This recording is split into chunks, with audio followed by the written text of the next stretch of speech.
Lyca production Subaskaran மற்றும் red Jain movies தயாரிப்பில் உலகநாயகன் கமல்ஹாசன் நடிப்பில் பிரம்மாண்ட இயக்குனர் சங்கர் இயக்கத்தில் இந்தியன் 2 உலகமெங்கும் வெற்றி நடை போடுகிறது.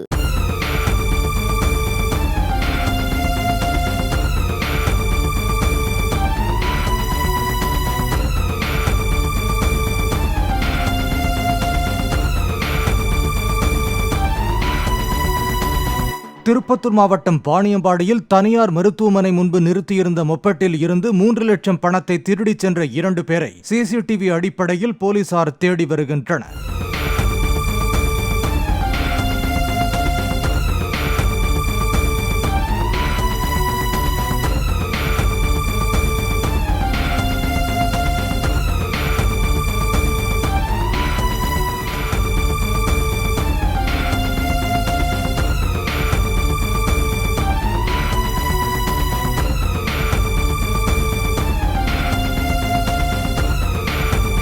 லைகா புரொடக்ஷன் சுபாஸ்கரன் மற்றும் ரெட் ஜெயின் மூவிஸ் தயாரிப்பில் உலகநாயகன் கமல்ஹாசன் நடிப்பில் பிரம்மாண்ட இயக்குனர் சங்கர் இயக்கத்தில் இந்தியன் 2 உலகமெங்கும் வெற்றி நடை போடுகிறது.